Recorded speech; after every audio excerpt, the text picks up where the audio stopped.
เขื่อนน้ำเทินได้ปล่อยน้ำออกก่อนลงหน้าเพื่อหลีกเลี่ยงการปล่อยน้ำจำนวนหลายแบบกระทันหันซึ่งเริ่มแต่วันที่20กันยา2025เพื่อรักษาพื้นที่อ่างเก็บน้ำไว้สำหรับรองรับน้ำที่จะไหลเข้ามาจากพายุการบริหารจัดการน้ำของบริษัทเทิร์นหินบูนพาวเวอร์จำกัดบริษัทเทิร์นหินบูนพาวเวอร์จำกัดได้ดำเนินการบริหารจัดการน้ำของเขื่อนไฟฟ้าน้ำยวงอย่างเข้มงวดในช่วงที่พายุรากาซาและพายุบัวลอยพัดผ่านเข้ามาประเทศเฮาการบริหารจัดการแม่นเน้นนักใส่2หลักการหลักคือความปลอดภัยต่อโครงสร้างของเขื่อนและลดผ่อนผลกระทบต่อชุมชนลุ่มเขื่อนแม่นเป็นสิ่งสำคัญที่สุดได้เริ่มต้นปล่อยน้ำลวงหน้าโดยการปล่อยน้ำออกจากเขื่อนเทือละน้อยเริ่มแต่วันที่3กันยา2025เพื่อรักษาพื้นที่อ่างเก็บน้ำไว้สำหรับรองรับน้ำที่จะไหลเข้ามาจากพายุการป้องกันผลกระทบลุ่มเขื่อนพวกเขาได้ปล่อยน้ำออกก่อนล่วงหน้าและหลีกเลี่ยงการปล่อยน้ำจำนวนหลายแบบกระทันหันเพื่อลดผ่อนความเสี่ยงของน้ำท่วมอยู่ด้านลุ่มของเขื่อนการควบคุมสมดุลกรณีฝนตกหลายและปริมาณน้ำไหลเข้าอ่างสูงปริมาณน้ำที่ระบายออกแม้นน้อยกว่าหรือเท่ากับหรือใกล้เคียงกับปริมาณน้ำที่ไหลเข้าอ่างเพราะว่าการปล่อยน้ำได้ถูกปฏิบัติล่วงหน้าแล้วภาระบทบาทของเขื่อนด้วยวิธีการนี้เขื่อนจึงมีบทบาทช่วยลดผ่อนน้ำท่วมอยู่เขตลุ่มเขื่อนด้วยการปล่อยน้ำเทื่อละน้อยก่อนล่วงหน้าและหมุนไส้ความสามารถของอ่างเก็บน้ำเพื่อช่วยกักเก็บน้ำไว้ในส่วนที่น้ำมาหลายตัวอย่างเวลา2 โมงวันที่1ตุลา2025ปริมาณน้ำไหลเข้าอ่าง675เมตรก้อนต่อวินาทีปริมาณน้ำที่ระบายผ่านประตู394เมตรก้อนต่อวินาทีเวลา9 โมงวันที่2ตุลา2025ปริมาณน้ำไหลเข้าอ่าง500เมตรก้อนต่อวินาทีปริมาณน้ำที่ระบายผ่านประตู498เมตรก้อนต่อวินาทีหมายเหตุปริมาณน้ำระบายออกแม้นน้อยกว่าปริมาณน้ำไหลเข้าอ่างซึ่งแสดงให้เห็นว่าอ่างเก็บน้ำยังมีบทบาทในการช่วยกักเก็บน้ำที่ไหลเข้ามาจากพายุทีมงานบริษัทได้มีการติดตามพยากรณ์อากาศและสภาพอากาศอย่างใกล้ชิดและได้แจ้งไปหาองค์การปกครองทุกขั้นรวมถึงองค์การปกครองบ้านเป้าหมายให้ได้รับทราบและรายงานข้อมูลการเปลี่ยนแปลงเป็นระยะอย่างต่อเนื่องผลกระทบจากพายุบัวลอยมวลน้ำไหลลงสู่แม่น้ำงึมสบายดีพ่อแม่ประชาชนทุกท่านมื้อนี้วันที่1ตุลา2025บริษัทผลิตไฟฟ้าลาวมหาสน EDL Gen ขอรายงานเกี่ยวกับสภาพการจัดการบริหารน้ำล่าสุดซึ่งได้รับผลกระทบจากพายุลากาซาและบัวลอยปริมาณน้ำสูงที่ไหลมาจากสายน้ำลีกรวมทั้งปริมาณน้ำจากบรรดาสายน้ำธรรมชาติได้ไหลมาสมทบกันเหตุให้เกิดมีเหตุการณ์น้ำท่วมอยู่บางพื้นที่ในบริเวณตอนลุ่มของเขื่อนไฟฟ้าน้ำงึมหนึ่งโดยเฉพาะในบางเขตเมืองทุรคมไซธานีและปากงึมส่วนเขตเมืองแก้วอุดมและเวียงคำแมนบ่ได้รับผลกระทบการบริหารจัดการน้ำเพื่อความปลอดภัยการควบคุมน้ำถึงแม้นว่ามีปริมาณน้ำไหลเข้าอ่างอย่างต่อเนื่องเขื่อนไฟฟ้าน้ำงึมหนึ่งได้พยายามลดผ่อนการระบายน้ำผ่านประตูระบายน้ำล้นลงเหลือเพียง 40.84 เมตรก้อนต่อวินาทีโดยไหลผ่านกรุงหัน 331.60 เมตรก้อนต่อวินาทีเพื่อช่วยลดผ่อนผลกระทบต่อพื้นที่ต่อลุ่มดังนั้นทุกภาคส่วนกำลังประสานงานกันเพื่อรับประกันให้การบริหารจัดการน้ำให้ดีที่สุดขอความร่วมมือ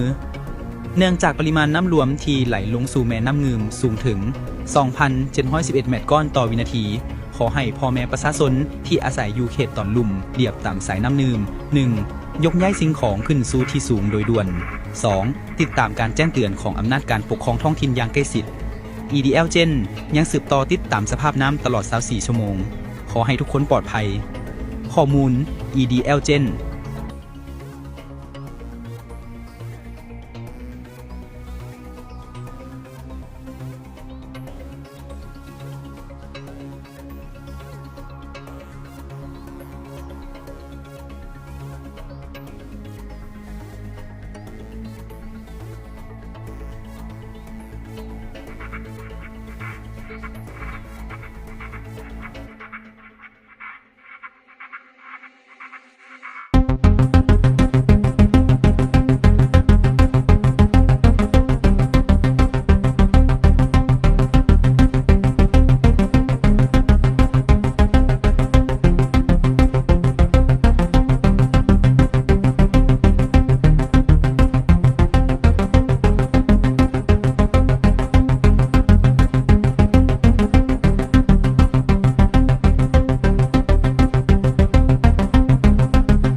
บายดี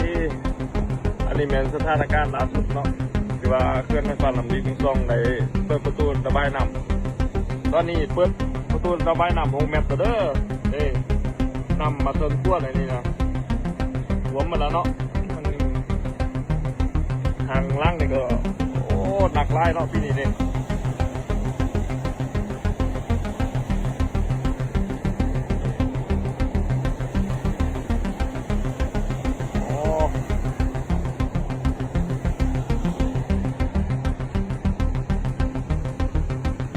หนักไล่ทุกส่วนต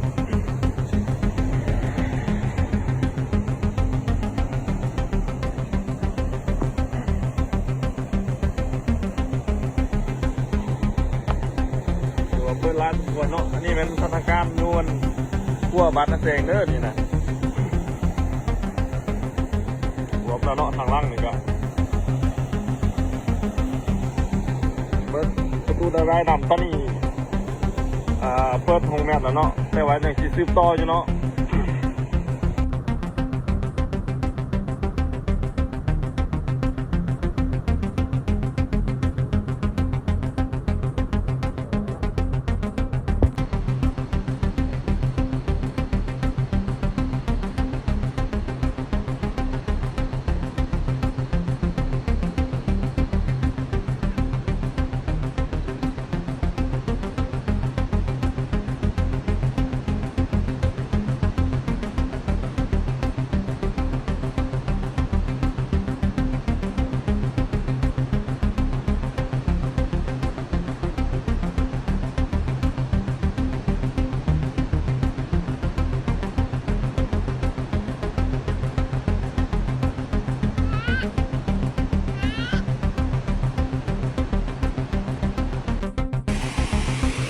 ใจเย็นๆเด้อพ่อแม่ประชาชนกำลังระบายน้ำออกอย่าเฝ้าปล่อยอย่าเฝ้าด่าแหละเด้อปล่อยเบิด3 ประตูละในประวัติศาสตร์ผมเคยปล่อยมา3 ประตูฝนมาแห้ง